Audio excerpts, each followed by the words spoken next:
건축을 하면서 코딩까지 잘하고 이런 사람들이 정말 흔하지는 않고요. 찾기가 어렵죠, 그런 사람들을. 하지만 각 회사마다 있습니다. 굳이 내가 지금 회사에 속하는 게 어렵다고 하시면 앱으로 성공을 하실 수도 있어요. 잘 팔리는 그런 기능들을 보면 엄청난 프로세스를 타는 프로그램이 하나도 없습니다. 정말 간단해요. 그런 게 전 세계에서 팔립니다, 그냥. 3일 동안 밤 늦게까지 야근해서 했던 작업이 코딩 3시간에 1시간 구동, 그 4시간 안에 모든 게 끝나버렸거든요. 결국엔 그거예요. 내 월급을 높이고 싶은데 내가 뭘 하면 할 수가 있을까? 이렇게 생각을 하다가 게임 개발, 웹 개발, 저는 그쪽에는 거의 과열돼 있다고 생각을 합니다. 안녕하세요. 개념탑재술 토니입니다. 오늘은 개발자를 꿈꾸시는 분들과 이 건축 설계에 종사하시는 분들께 엄청난 이 블루오션 시장을 소개시켜 드리려고 하는데요. 지금 이 건축 설계 시장은 2D에서 3D로 전환되고 있습니다. 이 과정에서 개발자분들이 굉장히 많이 필요한데요. 왜 이렇게 많은 개발자를 필요로 하는지에 대해 두 분의 전문가를 모시고 한번 의견을 들어보도록 하겠습니다. 건축 설계 같은 경우는 예전에는 손으로 다 도면을 그렸죠. 투시도 같은 경우도 스케치로 해결을 했고, 컴퓨터가 보급이 되면서 2D CAD가 생겼고, 그 2D CAD를 조금 더 표현하기 위해서 3D 또 플랫폼에서 뭐 스케치업이나 이런 간단한 모델링 툴에서 또 3D 모델링을 했습니다. 아무래도 2D 따로 하고 3D 따로 하다 보니까 이걸 또 해결하기 위해서 나온 플랫폼이 BIM 플랫폼이라고 보면 좋고요. 스케치업이나 이런 모델링 툴과 뭐가 다르냐? 빌딩 인포메이션 모델링이기 때문에 건축적인 정보를 담고 있는 3D 데이터라고 보시면 돼요. 내가 3D를 보고 단면을 잘랐을 때 도면에 표기해야 되는 그리드나 레벨이나 아니면은 건축물의 어떤 재료, 정보 이런 것들도 표기가 되다 보니까 훨씬 빔이 다양한 정보를 담고 있다라고 보시면 좋을 것 같습니다. 현재 상용화된 툴 같은 경우는 지금 가장 대표적인 건 레빗을 국내에서 많이 쓰고 있고요. BIM 데이터를 갖고 시공, 유지관리까지 갈 수 있는 플랫폼이기 때문에 지금 빔이나 이런 것들이 정부기관에서도 굉장히 관심을 주고 있고, 발주처, 그다음에 시공사에서도 빔 데이터를 원하고 있습니다. 일단 BIM을 처음 도입했을 때 어려운 점이 뭐냐면 2D CAD 같은 경우는 손으로 그리는 드래프트 방식이 똑같아요. 선으로 직선, 직각, 원 이런 것들만 알면은 손으로 그리는 방식을 그대로 옮겨온 거기 때문에 툴을 배우거나 이럴 필요도 없지만, 빔은 3D로 모델링을 하다 보니까 정보도 넣어줘야 되고, 그 다음에 모델링 기준도 맞춰줘야 되고, 그 다음에 정확한 치수 이런 것들도 넣어야 되니까 조금 더 손이 많이 가고, 업무를 덧붙여서 3D까지 하다 보니까 시간적인 여유, 그 다음에 배우는 진입장벽 이런 것들이 조금 문제여서 처음 도입하기엔 좀 어려운 부분들이 있습니다. 10년 전에 이제 빔을 도입했을 때는 모델링을 굉장히 잘하고 디테일하게 하는 게 중요했지만, 지금은 여러분들 다 스마트폰 쓰는 것처럼 많은 어플리케이션들이 있거든요. 그러니까 빔 플랫폼에 담을 수 있는 서드파티 프로그램들이 굉장히 많이 나와 있어요. 그래서 모델링을 내가 정확하게 하지 않고 개념적인 것만 넣어도 컴퓨터가 자동으로 모델링을 해주는 경우도 있고요.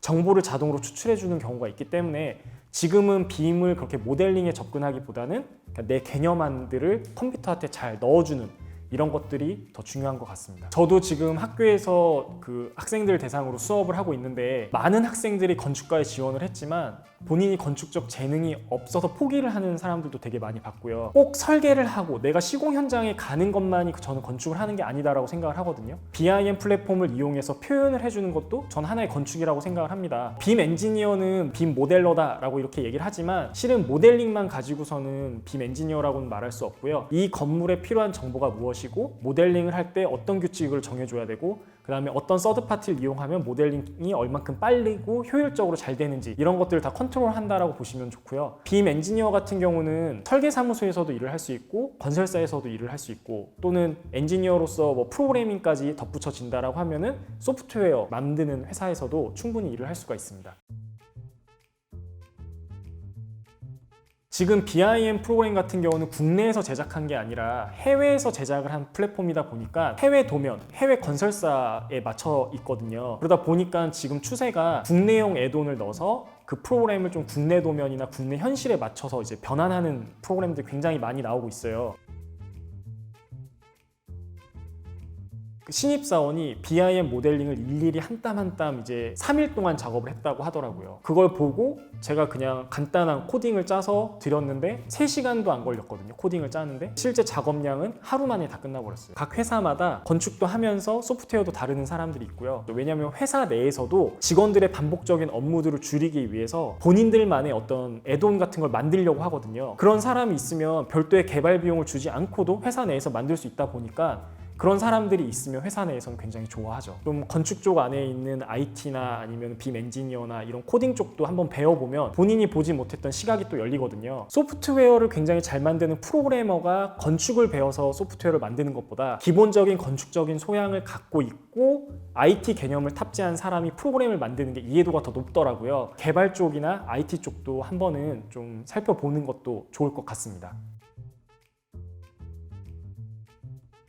지금 사실 BIM 이쪽의 개발은 정말 블루오션이거든요. CAD 쪽에는 리습이라던가 이런 게 엄청 많잖아요. 그 나라에서도 2030년 뭐 BIM 전면 도입 이런 게 이제 추진이 되고 있고 이제 빔이 도입이 되기 때문에 이제 개발해야 될 게 되게 많아요. 그렇지만 개발자가 없는 거죠. 프로그래밍 전문가이기 때문에 건축 쪽에서 하는 사람들이 열심히 나에게 설명을 해주실 거예요. 그렇게 되면 어느 순간 건축이라던가 어떤 특정 분야에 같은 또 전문가가 되실 수가 있거든요. 저는 그런 데에 메리트가 있다고 봅니다. 저도 지금 요즘에는 뭐 MEP 관련돼서 개발을 하고 있는데 어디 가서 이야기를 할 수 있는 수준 정도까지 올라오게 되더라고요. 그런 식으로 또 하나의 장점이 있어요. 제 친구들 주변 사람들 보면 개발하면 게임, 웹 개발자 굳이 왜 피바다에 들어가는지 전 잘 모르겠습니다. 저는 그쪽에는 거의 과열돼 있다고 생각을 합니다.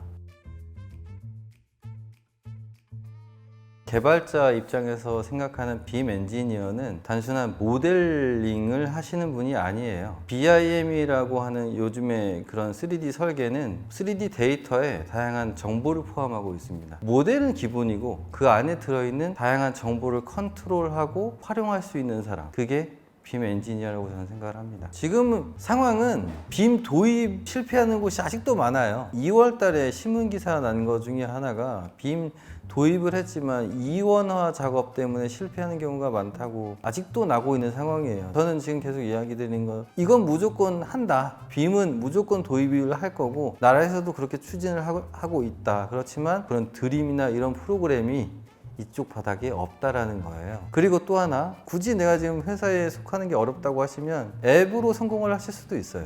오토데스크에서 앱스토어가 있어요. 따로 있거든요. 잘 팔리는 그런 기능들을 보면 엄청난 프로세스를 타는 프로그램이 하나도 없습니다. 정말 간단해요. 그런 게 전 세계에서 팔립니다. 그냥 다이나모라는 툴이 있죠. 그 건축가를 위해서 편하게 프로그래밍을 할 수 있는 도구예요. 오토데스크에서 많은 프로그램에 지원을 하고 있고 그런 걸 해서 프로그램에 약간 이제 맛을 보다 보니까 너무 재밌으신 거예요. 그런 분들이 사실 저희 쪽에 지원을 많이 하긴 하죠. 제가 운영하는 것 중에 하나가 다이나모 유저그룹이라는 걸 운영을 하고 있는데 사실 완전히 개발을 처음 배우시는 분들이 많습니다. 반년 정도만 그걸 배우셔도 나 좀 하는 것 같은데? 이런 분이 실제로 되게 많아요.